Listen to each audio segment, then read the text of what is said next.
Doctor صاحب ذرا آپ بتائیے، ایک تو بنیادی طور پہ جب اگر ہم اس تصور کو لیتے ہیں صاحب کہ خاندانی نظام کی مضبوطی، کیوں آج ہم بیٹھ کے اس پروگرام کے اندر یہ بات کر رہے ہیں؟ بہت سے ہو سکتا ہے ینگسٹرز ہمیں سن رہے ہوں تو کہیں گے جی کہاں 1901 کی باتیں کر رہے ہیں، دنیا بہت آگے نکل گئی.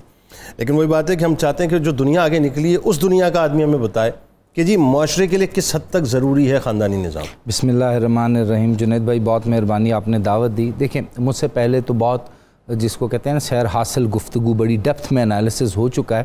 میں کچھ ایسے پہلوؤں پہ بات کرنا چاہوں گا جس کے لیے خاندانی نظام کو اللہ تعالیٰ نے فرض فرمایا ہے.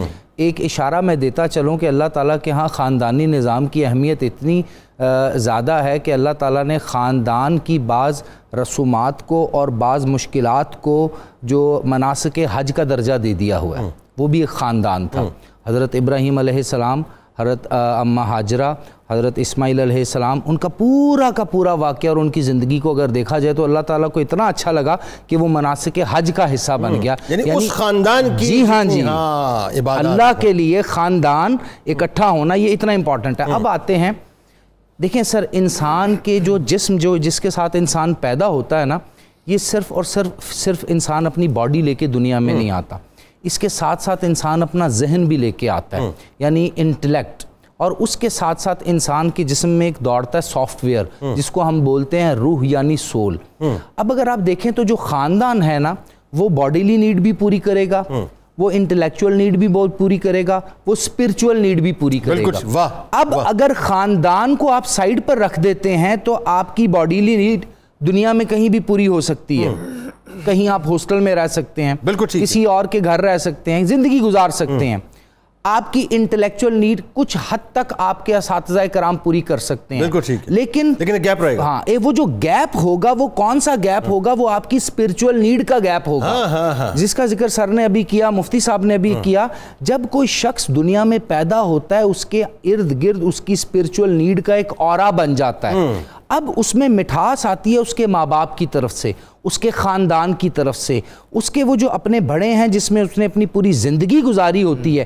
تو میرے نزدیک تو کوئی بھی انسان جو ہے اس کا جانور سے فرق، جو اگر ہم جو بایولوجیکل فیچرز میں بھی دیکھیں تو اس میں بھی انسان کا انٹلیکٹ اور انسان کی جو اسپرٹ ہے، یعنی اسپرچول ڈیولپمنٹ ہے.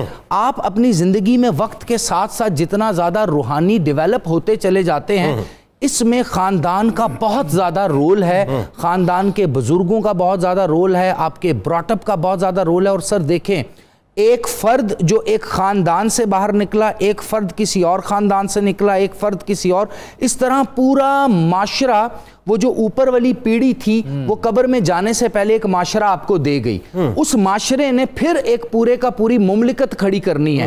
تو آپ اندازہ لگائیں آنے والے نسلوں کی جو پہلی امپورٹنٹ جگہ ہے وہ خاندان ہے. اگر خاندان بکھر جاتا ہے، خاندان ٹوٹ جاتا ہے، خاندان وہی آپ جس طرح نیوکلیر فیملی سسٹم کی بات کر رہے تھے اس طرف چلا جاتا ہے، تو دیکھیں آپ کی باڈیلی نیڈ کسی حد تک پوری ہو جائیں گی، انٹلیکچوئل نیڈ پوری ہو جائیں گی، اسپرچول نیڈ پوری نہیں ہوں گی. اور میں جو تاریخ کو مطالعہ کر چکا ہوں، چاہے وہ اسلامی تاریخ ہو یا انسانی تاریخ، ایون یورپ کی تاریخ آپ دیکھیں، آپ فرینچ ریولوشن کو دیکھ لیں، امریکن انڈیپینڈنس کو دیکھ لیں، کسی بھی دور کو آپ دیکھ لیں، اگر آپ کی اسپرچول نیڈ آپ کے خاندان نے پوری نہیں کی تو آپ ایک بہترین قوم نہیں بن سکتے. اگر آپ ایک بہترین قوم نہیں بنیں گے تو سر آپ پھر وہیں پر آ کے کھڑے ہو جائیں گے کہ آپ کو ڈکٹیشن کہیں اور سے دی جائے گی، سکھایا بتایا کہیں اور سے جائے گا، اور ساری زندگی آپ کو غلامی کرنی پڑے گی. تو اس کا پھر حاصل بحث کیا ہوا؟ وہ یہی ہوا کہ جو اسلام نے ہمیں حکم دیا ہے خاندانوں کا، بزرگوں کی عزت کا، خاندانی نظام کو محکم رکھنے کا، اور اس کے ساتھ ساتھ اپنی نسل کی جو پہلی آماج گاہ ہے جس کو کہتے ہیں سوشلائزیشن کا first institution, that is family, اس کو آپ نے منظم کرنا ہے. بالکل ٹھیک.